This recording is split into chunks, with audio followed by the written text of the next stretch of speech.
Burlesque Stripped Down, episode number 52.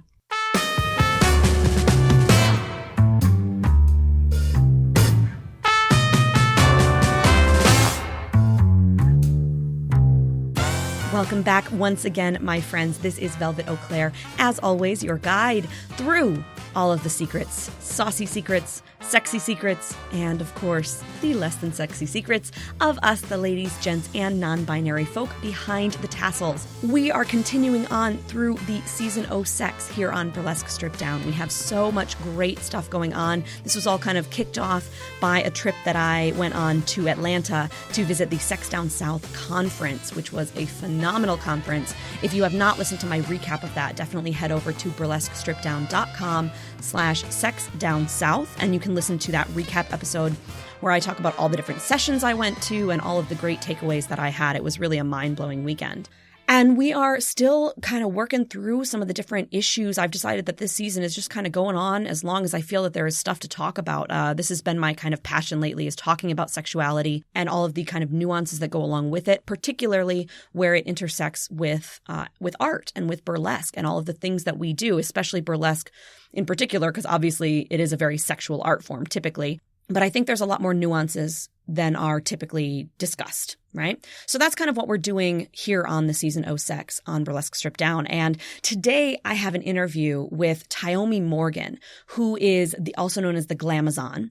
And she is just a phenomenal and incredibly inspiring person to learn from at Sex Down South. She led the first workshop that I went to, as well as the opening keynote for the conference. And we had a chance to connect and chat a little bit. Of course, she was very in demand because she's such a phenomenal human being and has such a huge following online and on her YouTube channel and everything like that. So we chatted briefly, and I was really excited to talk with her more. And so in this interview, we chat a lot about sexuality. We chat a lot about art and her work as an artist, as a creator.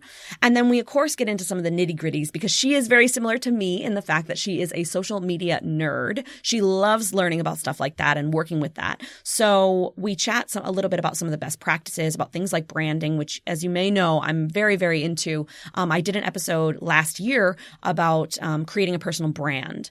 So if you haven't listened to that as well, you can kind of get some tips on that.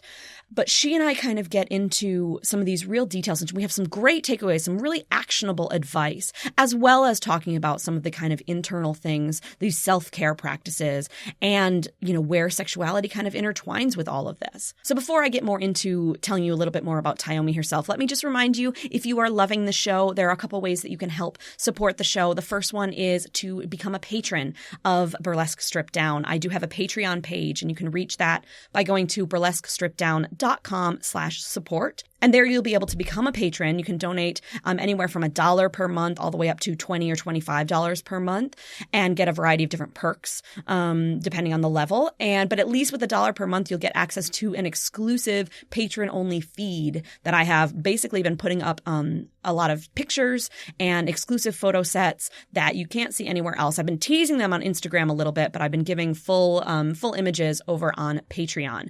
So if you're loving the show and you're interested in how you can help out more, that's a great way to do it. The podcast is not necessarily a cheap endeavor, and I've been doing it and I love doing it, but any sort of financial support that you can give would be greatly appreciated. You can also, if you're interested in donating some of your time and becoming part of the Burlesque Stripped Down posse, we have been getting that going, and I'm really excited to introduce some of the girls that will be working with me on that very soon here in the future.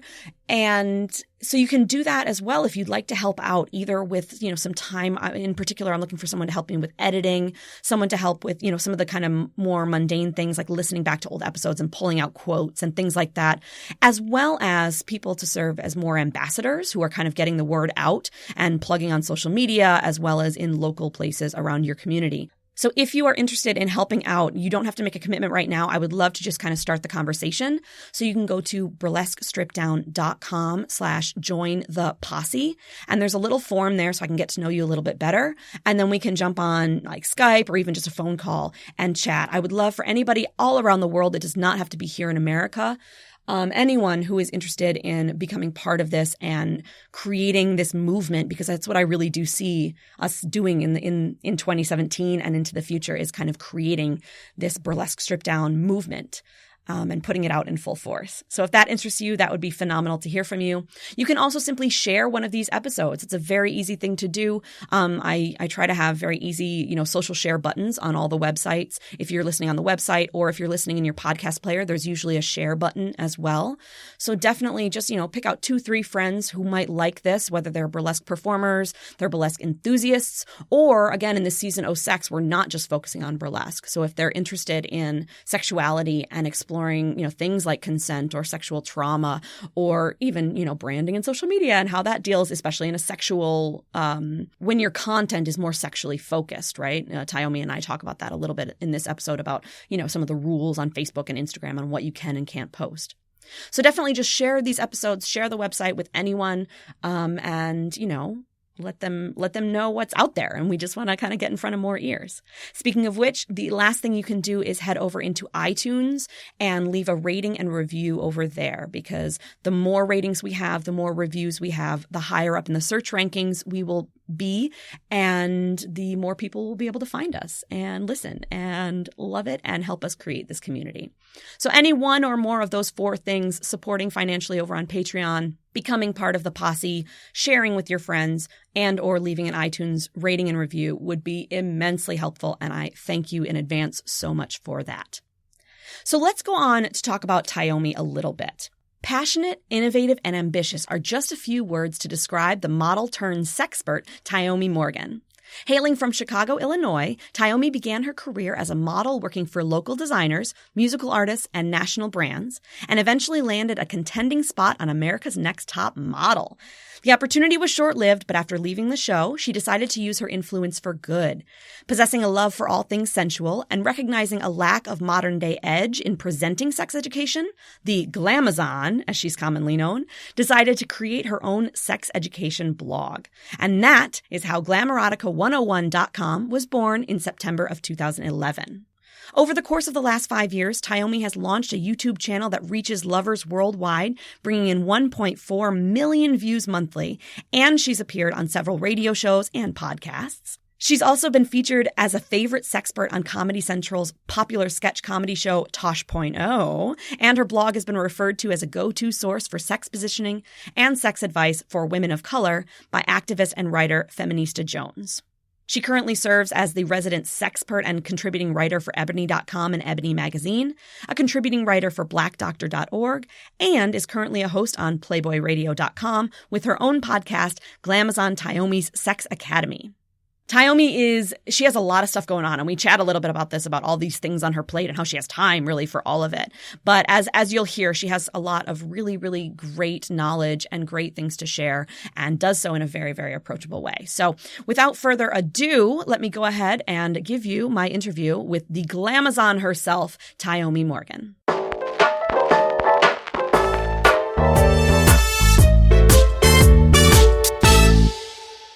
Yes, that is right, my friends. I have Tyomi Morgan here with me today. How are you doing today, Tyomi? I am doing fantastic. How are you, Velvet? I am really, really great. Thank you for asking. It's a beautiful day. I mean, I'm here in Florida. Where are you coming to us from? I am from Chicago, so, it's not as warm as it is in Florida right now, but I'm happy because I'm going to be traveling to Tampa on Friday, so I get to soak up some of that Florida sun. Yes. So I did read your bio, and we got to know a little bit about who you are and some kind of your history, but I'd really love to hear you just kind of fill in some of the gaps from that and give us a sense of who you are kind of like as a human being and how you've gotten to the place where you're at right now. Yeah, well, first and foremost, I subscribe to being an artist. So everything that I do with my body, with my life, with my words is all art to me, which is, I feel, the highest expression of your existence. And I'm just very passionate about justice and people just being able to live authentically and live fully. And so I started out modeling, became pretty popular from that, wound up landing a contending spot on America's Next Top Model Cycle 14. And it was great. I got some great TV time. And so from that, my popularity shot up. But then my dad really encouraged me to use my writing because I'm a naturally talented writer. And he said, this modeling stuff is cool, but your writing will get you so much further and will give you everything that you desire. So I said, you know what, let me actually take this serious once my career started to shift. And so, blogging was like the big thing back then. Like this was 5 years ago. And I was like, okay, I know the rule of thumb with blogging is you have to be passionate about something that you'll never get tired of talking about. So I asked myself, what can I write about that I'll never get tired of, I know a lot about, and it will help actually enhance the lives of people worldwide? And I said, sex. So there you go. Yeah. I was like, if I talk about sex, I will never run out of a job. I will always have work to do, and I will always be valuable to people. So I did some research for about a year. One day just woke up, decided to start the blog, brought the domain, put it up, and glamerotica101.com began. And literally from the day I posted my first blog post, it just captured such intrigue from people who knew me. And that's how I know that I'm walking in my purpose and doing what I'm meant to do, because everything just seems to have come to me so easily with little effort. It's just been great. And, I've always had gifts of, being a healer and a light worker and being empathic. And so by doing the work over the course of the last few years, it's really shown me how I can use my gifts to heal the world, essentially. And just me being as open as I am and as accepting of myself as I am, when I put up videos and Snapchats and tweets and all of that, it's amazing how much just my words or even my image inspires other people to just live more authentically within their sexual selves, or to reconnect with their sexuality if they've gone away from it, or if they've never connected with it, both men and women. And so, yeah, it's just been an amazing journey these past 5 years, and I'm looking forward to the rest of my lifetime working in this industry. That's phenomenal. I love it. It's so inspiring to hear people who really just find that, where it really just resonates with you internally and it just feels like where you're meant to be and you're helping. It's not just, we've talked on this podcast before about the idea of passion versus purpose. Uh-huh. And this great idea, passion is a wonderful thing to have, but that's kind of more internally motivated. It's like, I love this. I need to do this. Right. Nothing wrong with that. Right. But when you find your purpose, it has that passion, but it also has this external motivation of this is what I'm going to do to contribute to the world. Absolutely. And so I just think it's beautiful. I love chatting with people who have really, really found that, because I think there's a lot of us out there, even myself included, who are still kind of getting there. You know what I mean? I haven't quite found the thing that really sits with me. I love burlesque so much. I love this podcast. Don't get me wrong. But it's still kind of, it's a journey for all of us, even for you who has found your thing. I'm sure it's still a journey for you. Absolutely, because it evolves. You know what I mean?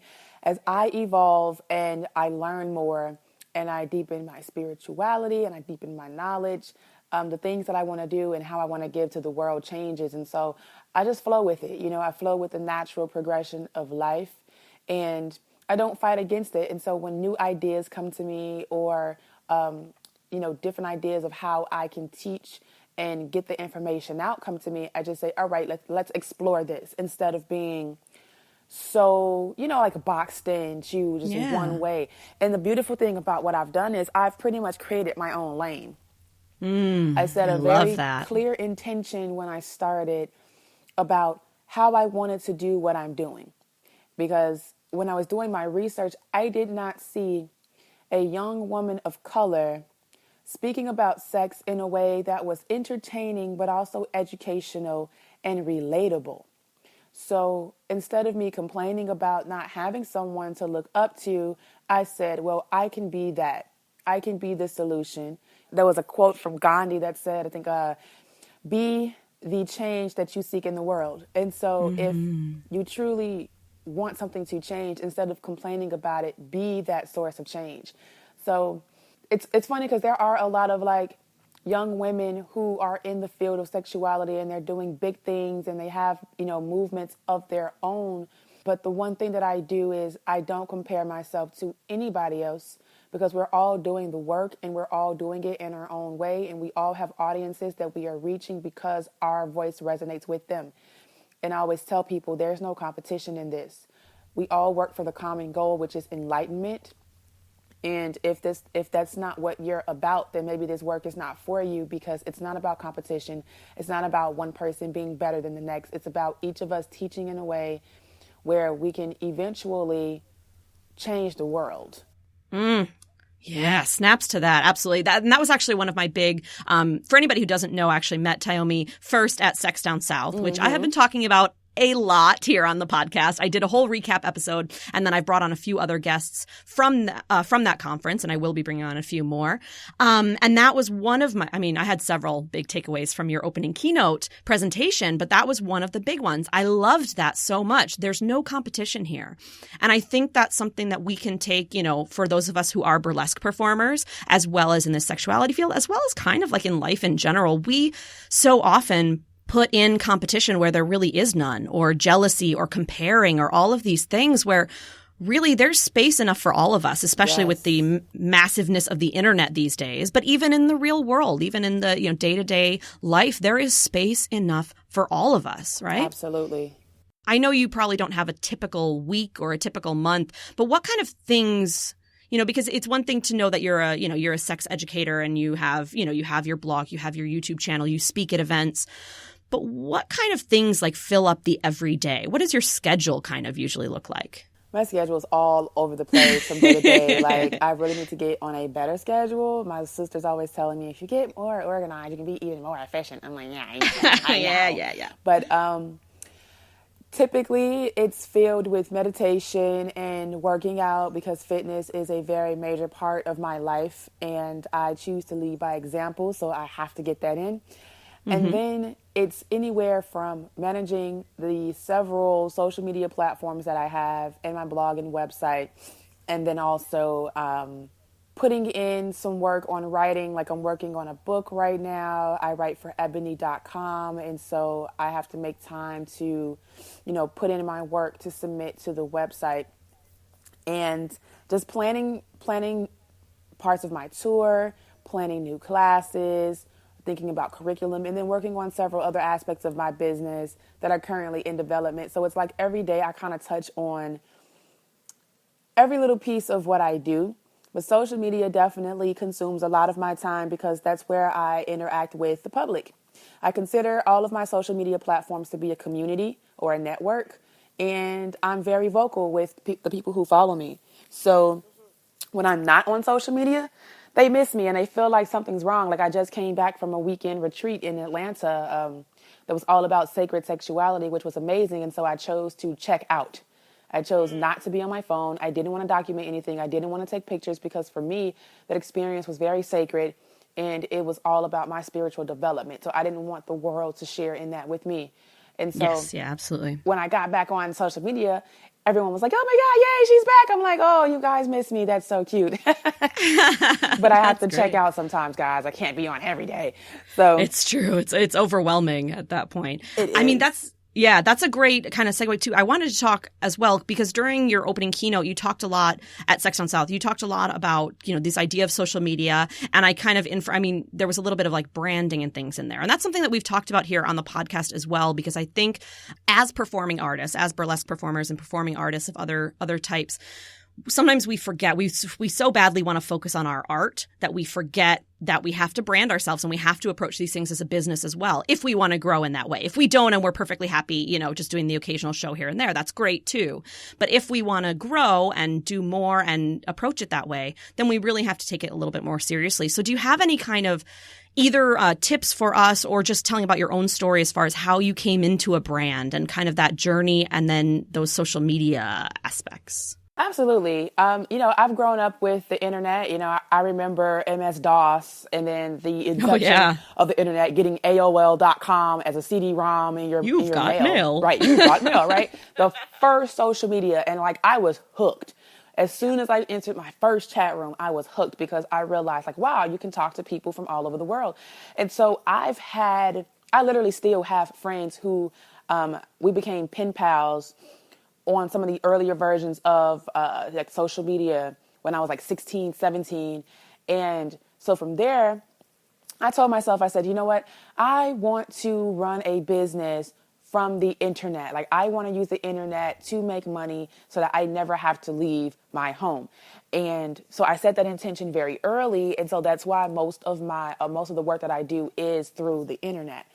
And the one thing that I realized was you can reach a lot of people even faster if you grow your network. And then, people have access to you that normally wouldn't. Like, I live in Chicago. If I don't have social media, if I'm not interactive on social media, then people in Zimbabwe or Tanzania or India, Saudi Arabia, New Zealand, they won't be able to know who I am because I'm not visible to them.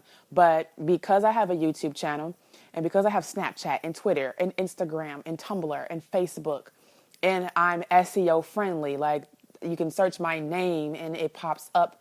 Or if you search pretty much anything with sex, eventually you find me. So now it's like through the power of the internet, my reach expands to millions instead of just like maybe a million around my city, depending on what, marketing tactics I use. And so I have this concept, and a few of my colleagues and a few of my friends who are also successful in their line of business, we use this, and it's called flood the internet. And so what you do pretty much is you're active every single day on social media, and you're putting out multiple pieces of content throughout the day. And you do this every single day. And what it does is not only does it increase your exposure, but it also boosts your SEO. So, and then it's all about using the appropriate hashtags on your posts, because those hashtags are searchable. So the more you post, the more hashtags you attach, the higher your search, your visibility through search will be. So, and then like in the beginning, when I first started my blog, I used to like directly at people. So Twitter has been basically my main platform to expand. And so when I would write something, I would have like a list of 100 people that I felt were all influencers, right? And every single day I would directly write them and say, hey, check this out. And so I did that for like 2 years, just directly, and then adding people to that list and just directly hitting these people with my sex position of the week on Mondays. And it was like a ritual. So every Monday people would expect for me to put out a sex position. And it went from me using pictures from other websites to using my own original photographs with me and a partner in them, which was a suggestion of one of my former photographers. Shouts out to Billy for the idea. And, and I piggyback off of my network. The people who follow me, they are the ones that pretty much drive the brand. So I listen to them and their needs and the things that they say that they want to learn. And if there's something that I'm not too keen on, then I will, buy books, I will do my research, and I will increase my knowledge base in that area so that I can then provide them with the knowledge that they seek. But also just using these platforms to interact with people, start conversations. The main goal for me is to normalize conversations about sexuality. It should be as normal as talking about the weather. And that's where you begin to incite liberation. So many people are repressed. Like I literally, before we got on this call, was just having a conversation with a 24-year-old young woman in New Zealand who is originally from Zimbabwe, right? And she was just telling me how in Zimbabwe, sex is still considered to be taboo. Women are shamed for expressing themselves sexually or for claiming their sexuality. And no one even talks about sex, like really, especially like married couples. And so for her to be across, like all the way across the world and be able to reach out to me via Snapchat, and for her to be able to watch the lessons that I'm putting on Snapchat, that's helping her. Because there isn't anyone in her community that's giving her this talk, not even her parents. And so that's the beauty and the power of the internet and the power of having a network. It's not just about collecting numbers. It's about collecting those numbers and then remembering that each number, as it increases, is one person. That's a living, breathing person with a soul that's watching you for a reason. And so calling people to action and asking them questions and asking them for feedback just begins that conversation. And if we all begin to get comfortable with talking about it, eventually the world will become comfortable. And that's our goal, right? So yeah, that's the power of social media. And I just suggest anyone that has a brand of any kind, especially if it is a brand that deals with people directly, begin to be more active on your social media and find ways to put out content that is eye-grabbing, that is shocking, that is controversial, because when you shock the senses, it causes people to pay attention. Mm-hmm. And I usually lead, of course, with my looks or my boobs. And it gets attention every time. Or I will lead with a thought that I know a lot of people are thinking but are afraid to say it. And I say it in a way that is just so profound that you can't do anything but agree with it. So yeah, that's my advice to everyone. Really invest time and energy into your social media. Absolutely. I think social media is such an important tool. Now, you mentioned Twitter specifically, and you mentioned some of the other ones. How would you suggest someone approach getting more involved in social media? Say they have all of these things. Maybe they have an account on all the different medias, but they're not really that active. Do you suggest just kind of bombarding across the map, or do you suggest kind of honing in on one first and then expanding more to the others? Yeah, you definitely have to be strategic and plan and map out, because every social media platform allows different things.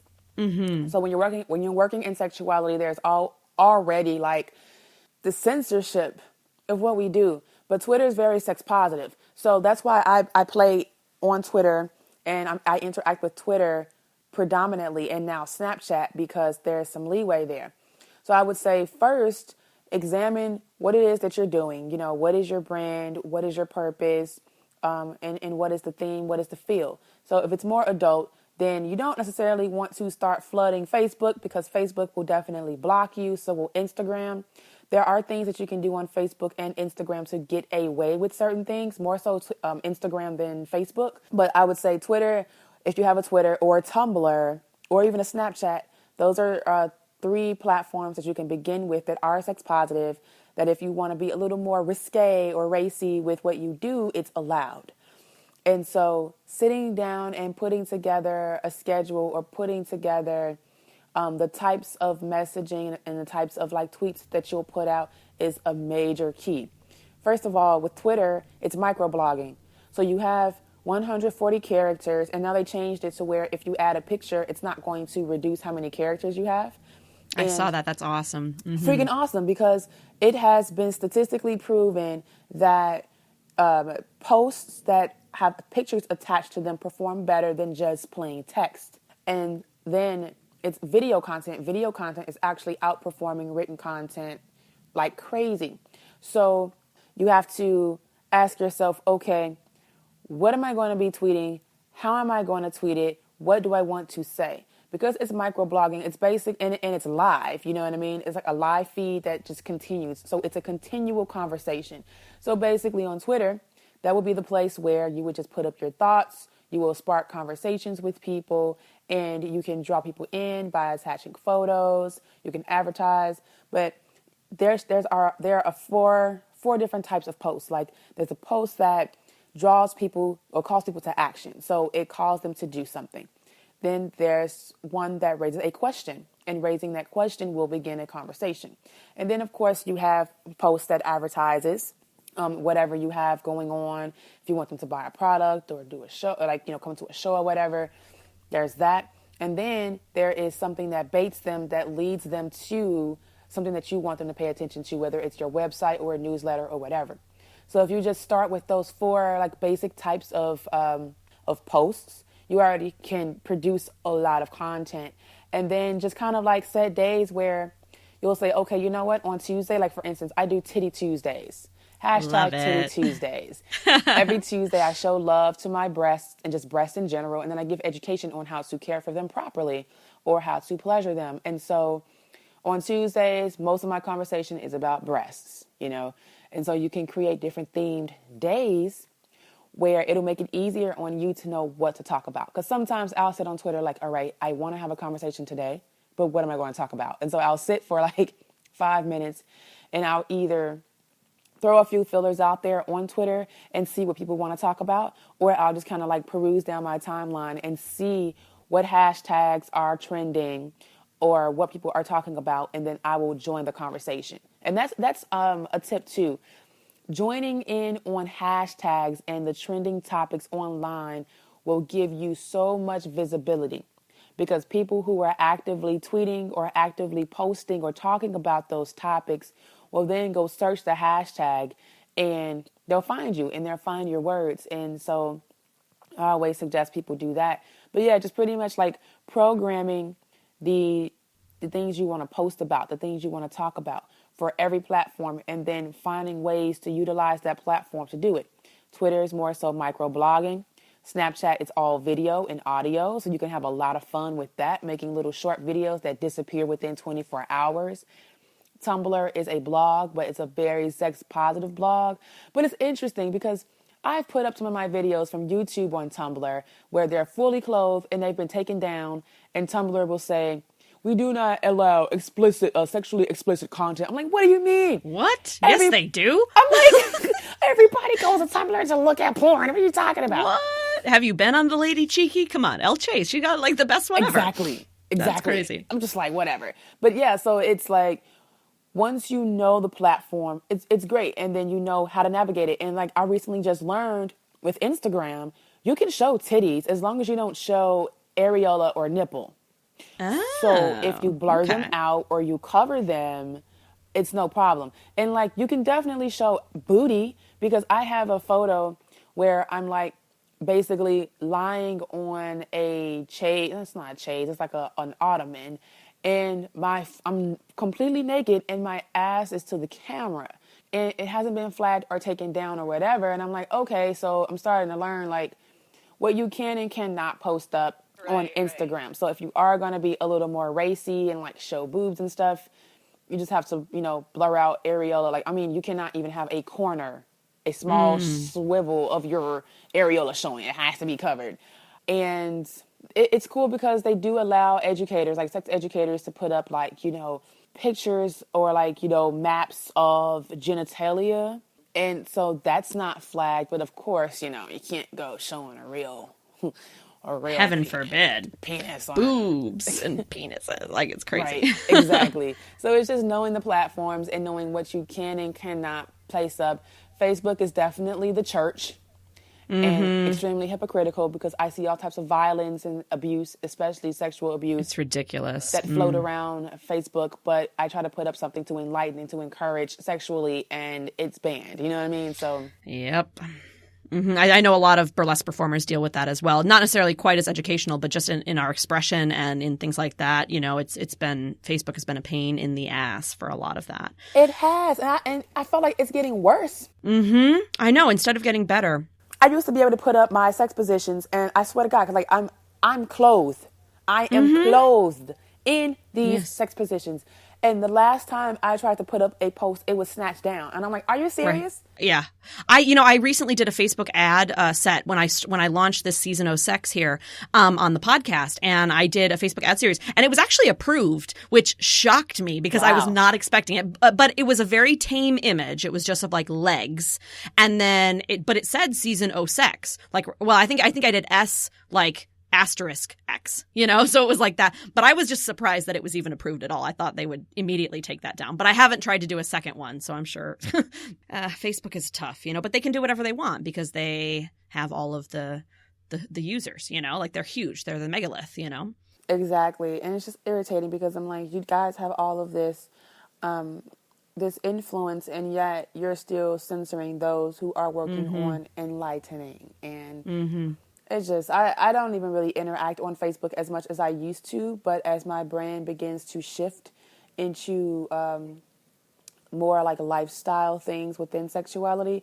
I will definitely be hiring somebody to build the Facebook page out because I'm like, I don't want to deal with it. Right, right. Well, that's the thing is, it's important to have from my opinion, from my research, it's important to have a presence on Facebook. But Yes. even if you are a completely vanilla, page about shoes or something like that, you still can't reach anybody because they want you to pay for it all. So Right. it's a frustrating place to be, I think, for any business or public figure. But now you mentioned hiring somebody, and that's actually kind of segues. I'd love to chat. Like, this is a lot of stuff that you do, right? Yeah. Do you have a team that you put together? Or are there any tools that you use? Teams and tools. Let's talk about those. The only person I have on my team currently is my graphic designer and webmaster, Ashley Kiles, and her husband, Philip. They help me out tremendously with keeping my website looking pretty and keeping the back end running and all of that. But everything else that you see, the whirlwind that is Glamazon Tyomi, that's me. That's amazing. That is a lot of stuff to be doing. It do is. You sleep or? I try. But it's, I'm at the point now where my brand has grown so large that I do need help. So I'm going to be applying for some interns because my goal is to work with young people who have grown up with the internet, that have fresh and innovative ideas, but then also give the youth a chance to have some experience with an established brand so that when they do leave college, they can say, I have experience and it's well documented. You know what I mean? Instead of Definitely. just, hiring someone. I could hire anyone, but I really believe in giving back and encouraging the next generation to be great. So that's my goal in 2017 is to bring on some interns. But yeah, I pretty much do everything myself. And that's why I'm always kind of like, I try to do things to reduce my anxiety because I'm so busy all the time. And like, I have one phone in one hand, the other phone in the other, my iPad here, my computer open. And so some people, when they look at me, they're just like, oh, she's on her phone or into her electronics, but they don't understand that I'm actually running a business through all of it. That's your business. Absolutely. Yeah. I'm literally at the office when I'm on my phone. I'm on social media. And even though some people don't understand how social media can make you money or how social media can be a job, it is. Because my words and everything that I do influences regular terrestrial media. I've gotten plenty of opportunities, like, me writing for Ebony Magazine and Ebony.com came from me interacting with and socializing on Twitter. And, me being on Tosh.0 on Comedy Central, that came from my YouTube channel. And I'm in an infomercial right now that's circulating late nights on like FX and Spike and like Adult Swim for AdamandEve.com selling sex toys. And that happened because social media, you know what I mean? So a lot of the associations and a lot of the opportunities that I've gotten, first of all, I've never really met a lot of these people in real life. I only have interactions with them or relationships with them through the internet. And so that's why traveling and touring is great because I get to meet a lot of these people that have been influential in my career. But it's challenging sometimes because I do juggle a lot. And sometimes I do drop the ball on things that I want to do. And I know I could be way more efficient if I did have more help because it's a lot to have to manage like 5 social media accounts and think about blogging and then writing for Ebony and then wanting to work on several other projects and then recording and filming and editing for YouTube and setting that up. It's a lot. Yeah. It's a lot. It's really impressive that you're able to do that. I mean, I've already been wanting to bring some people on. I have a couple girls I'm chatting with, by the way, if anybody listening is interested in helping out on the podcast, burlesquestripdown.com/join the posse. Because we're kind of putting together because I just, especially because like this is not my full-time job. So it's like, it's hard to find that time. And then also to find the time for yourself. I mean, do you have some rules kind of in place? Like the phones go down at this time and then I have, or anything like that. Do you have any of that set up for yourself? Yeah, I've started to incorporate that more often where I say, okay, when I'm ready for bed, let's just wind down by reading something and put the phones across the room, like away from you and just set your alarm and just say you're cutting it off. And then on Sundays, I'm really active in just relaxing and focusing on meditation and my spirituality. It's the day of rest. It's a day of sun. So I choose that day to truly just like recharge.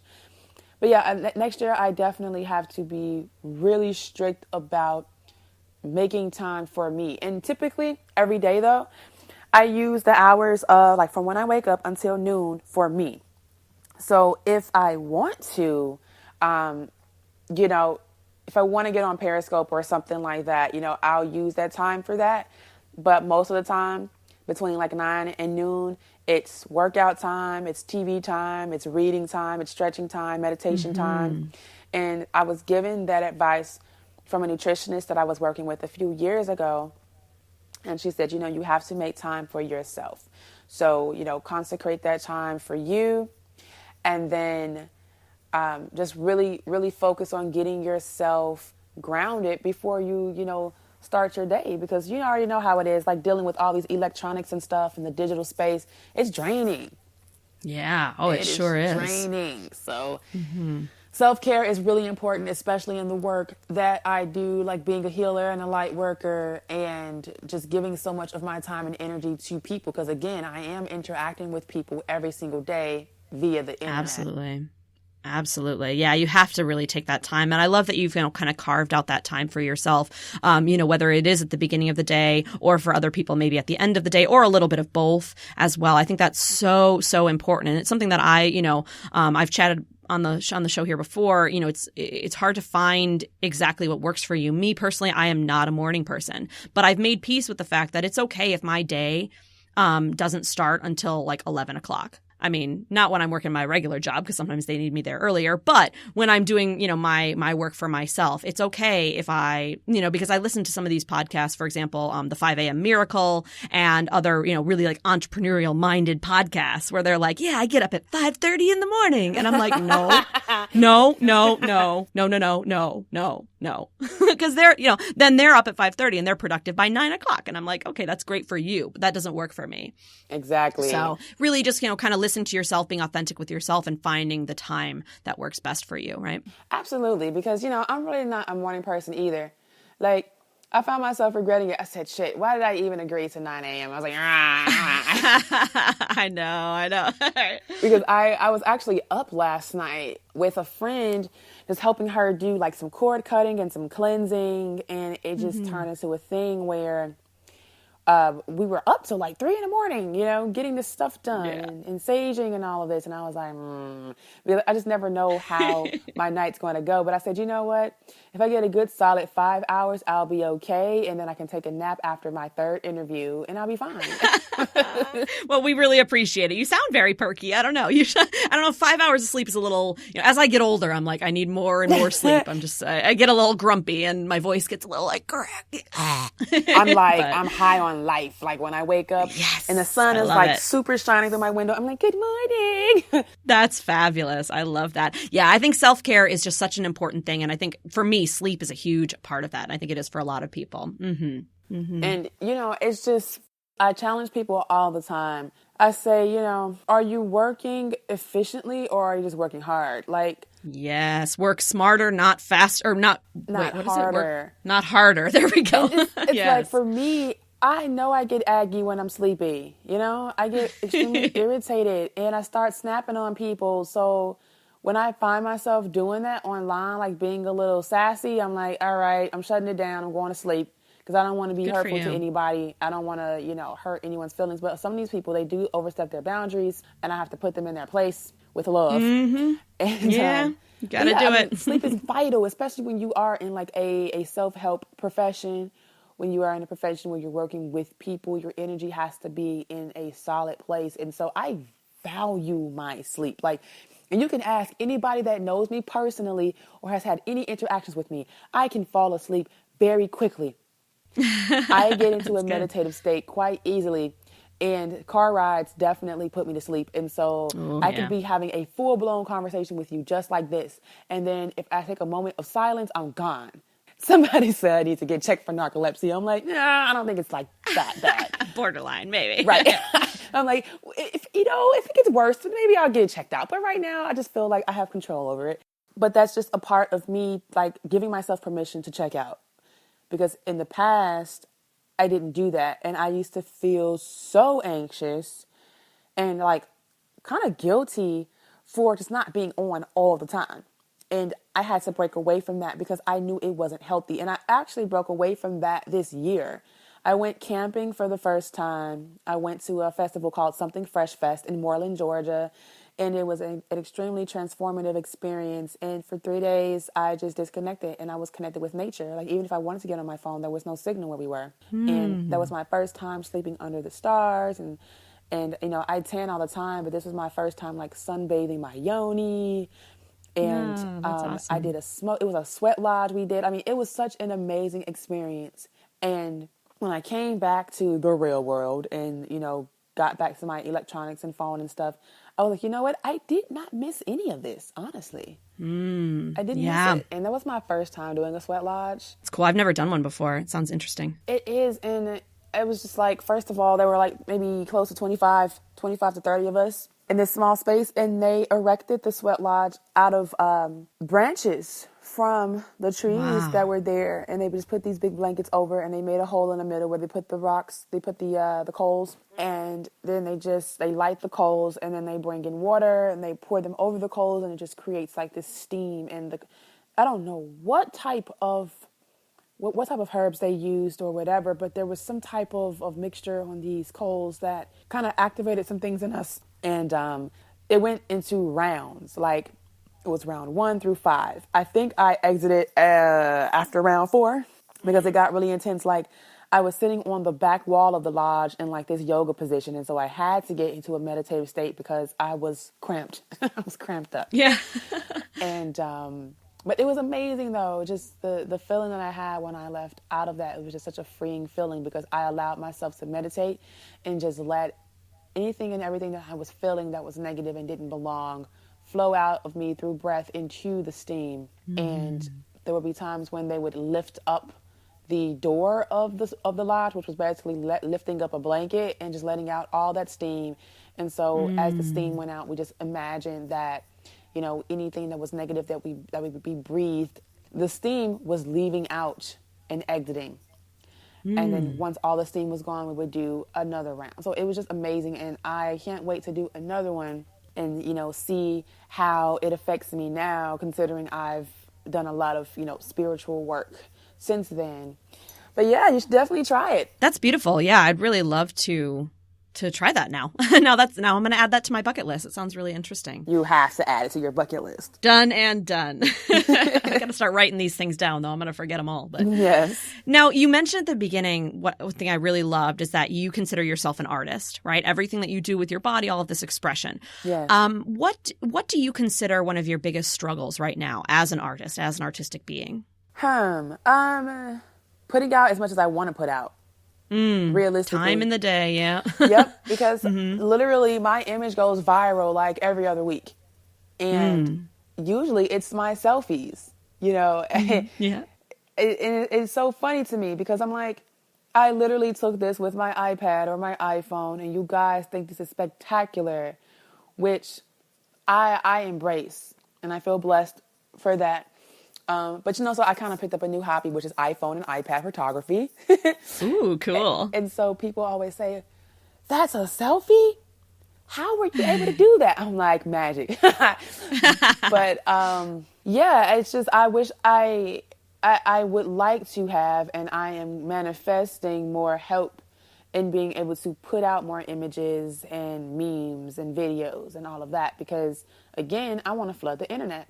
I want to be highly influential, so I need more content out there being produced daily, several times a day, just so that way everywhere you look, it's like, dang, who is this girl? I keep seeing her. Yeah. Who is this? Yeah. So that's my biggest struggle right now, honestly. It's just wanting to be more productive and put out more. Yes, absolutely. Well, I think, it sounds like, getting a team together will help with that. I know there's also a lot of tools. I'm not sure if you use any, but there's a lot of like scheduling type tools that are out there and all these kind of things that are, I'm big on like researching productivity apps and things like that. Like that's one of my favorite things, to make myself more productive and have more, try to stretch the hours that I have as much as possible. On the other hand, like I'm also working, I just finished a book called Essentialism by Greg McKeown. And it's talking about making the one thing, finding that one most important thing. And so that's something I'm working on balancing in there as well. Instead of having scatterbrained, I want to do 25 different things. Find that one goal for the day, Yeah, I need to work on that too.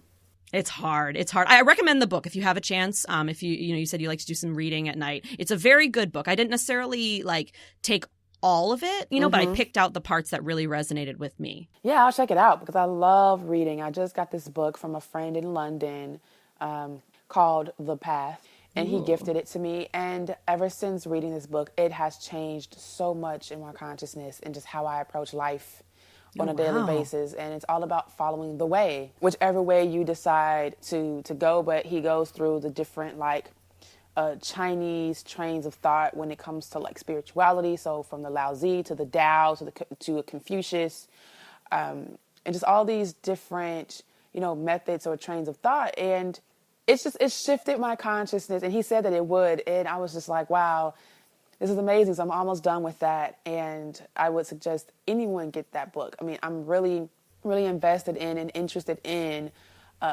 Chinese spirituality. And Mantak Chia is one of my favorite teachers. So the book really resonated with me. But I would suggest anyone that's into furthering their consciousness and finding a new way to live, get that book, The Path. It's by Professor Michael Pewitt. Excellent. Thank you for that advice. And just for anybody listening, just so you know, I will have all the links to basically all the different things that we talked about here in this episode. They're all going to be at the show notes page for this episode, which is going to be at burlesquestripdown.com/Tyomi, and that's spelled Tyomi. So you'll be able to find that there, as well as, the links we'll chat about later on as far as how to get in touch with Tyomi and everything like that. But I know we're getting up there on time and we need to start wrapping up, but I would really love to hear, again, a lot of the people listening to the show are burlesque performers. So there's an aspect of including sexuality in our performance already, typically.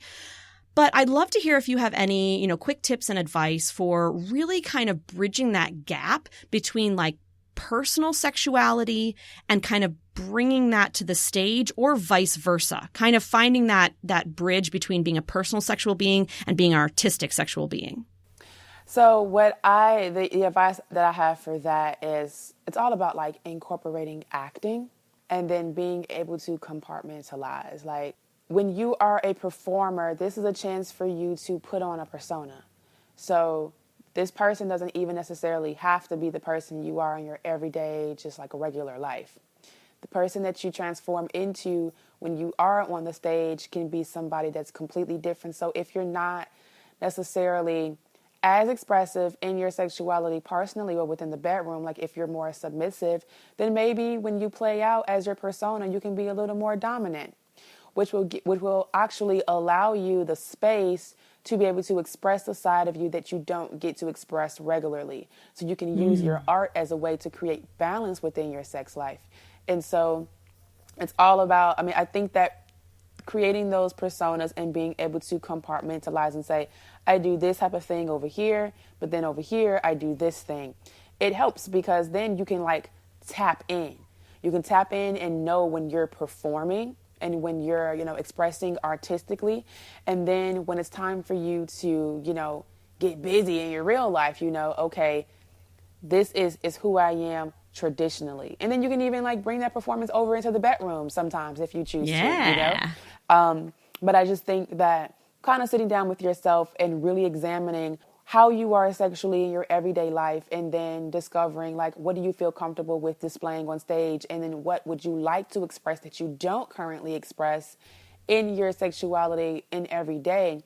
You can choose to express that when you are on stage and you're performing. And it's also too about just going into that space in your mind where, for me, it's a meditative space. It's I just tap into that energy and I really take the time to connect with it, let it course through my veins, and really just, be aware of what my body is doing, how it's responding. I take deep breaths. And then I just, for me, music is very therapeutic, and I just tap in. Because I'm a dancer as well. I don't do it professionally, but when I do go out to parties or when I go to events and stuff and there's music, I'm always dancing. People say that it's hypnotizing because I'm letting the music just flow through me, and I'm letting my sexual energy essentially be massaged by the melodies and the rhythms, and it just brings out that sensual element to me. And I feel that with burlesque dancers, that's what you have to tap into, just really tapping into the essence of your sexual energy and just letting it take over.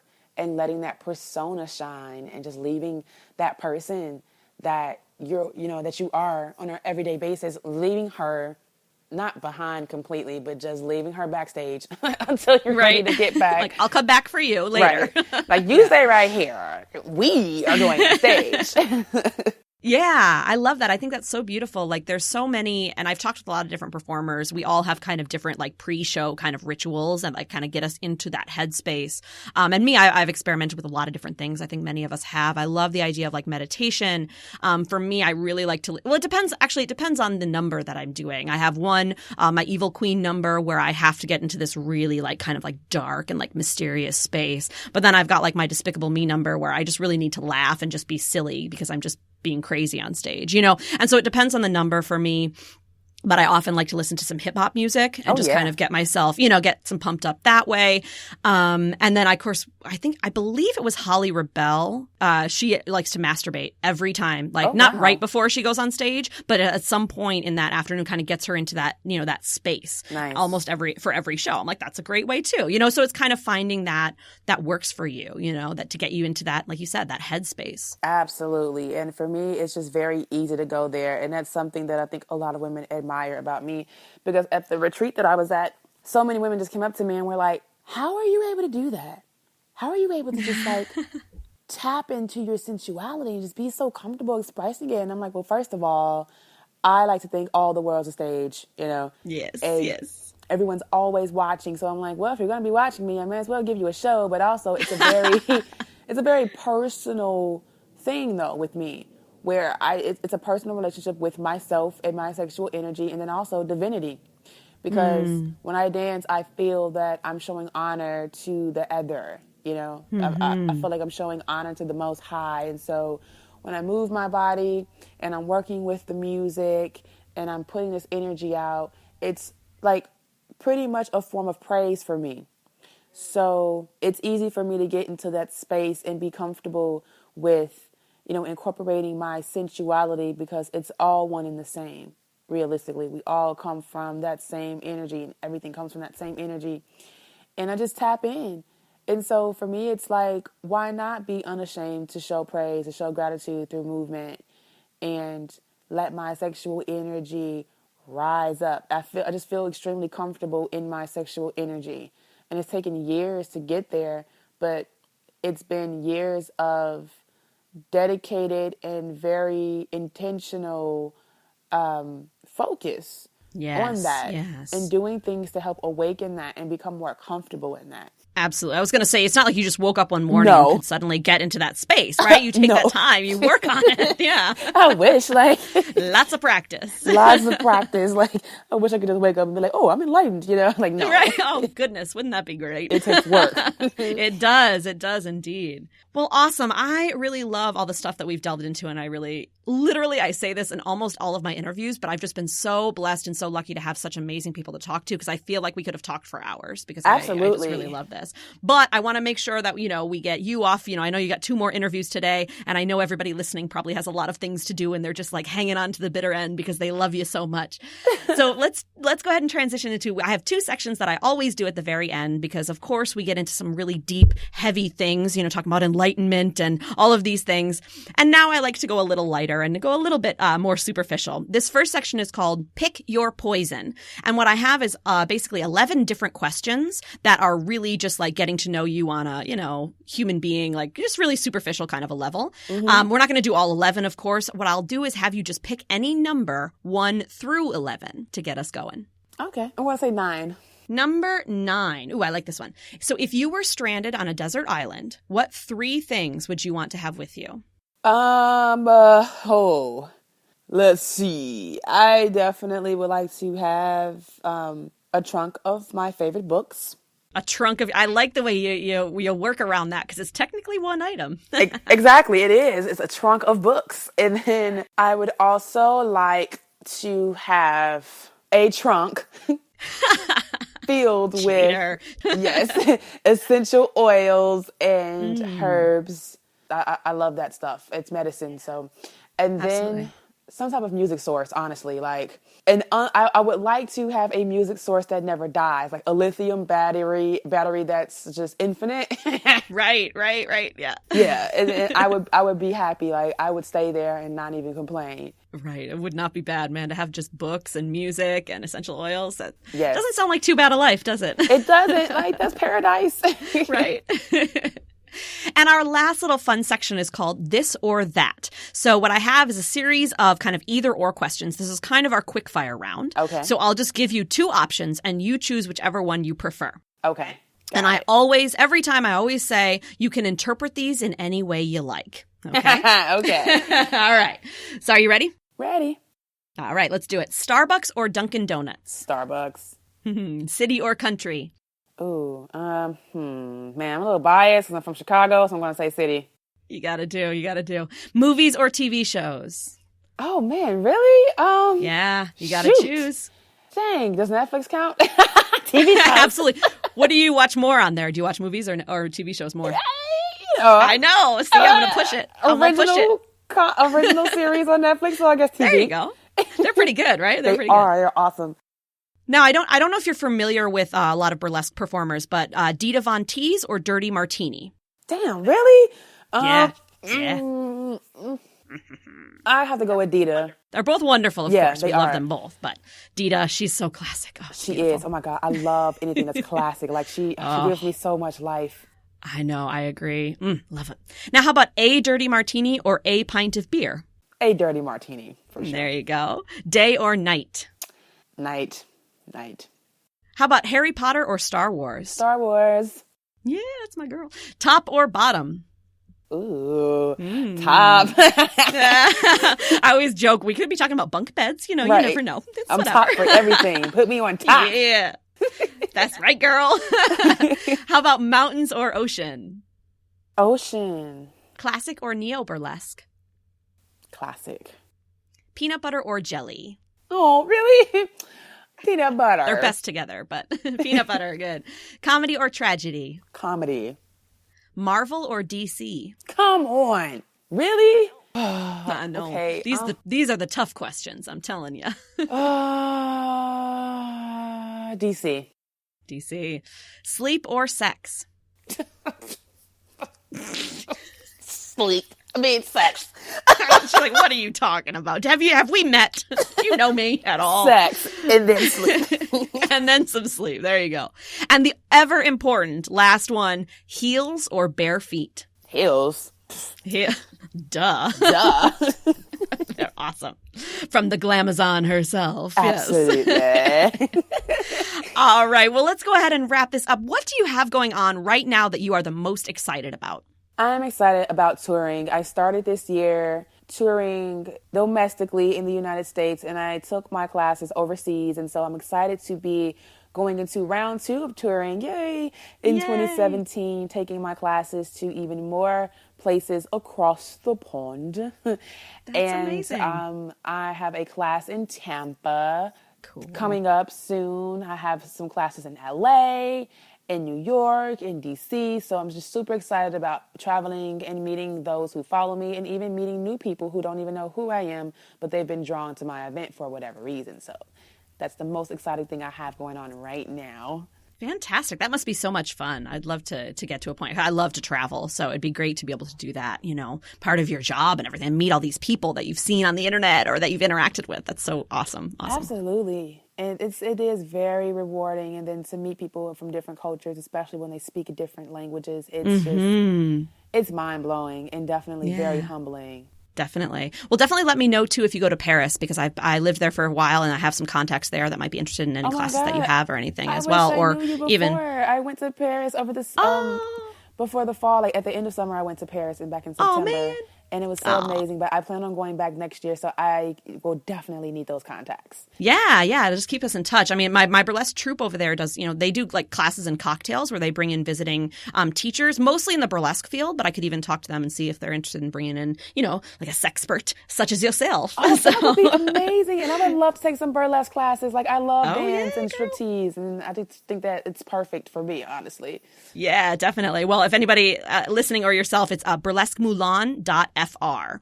So they do all sorts of classes and performances and things like that. It's a lot of fun there. And they're the only bilingual burlesque troupe in Paris, by the way. Oh, well, I have to look them up now because I will definitely take classes when I go back. Awesome. Well, I'll definitely make sure you all are in touch. Now, I know you are pretty much the sex queen of YouTube, but I would love to hear specifically about one of your favorite videos that you have, and then as well, a video from somebody else maybe that you just like can't get enough of right now or that you're obsessed with at the moment. So 2 different videos if you have them. So one of my favorite videos is, it's called Riding the North Face. And I think currently it has like 17 million views. Oh, damn, girl. But I love it because the guy that I'm using is smaller than me.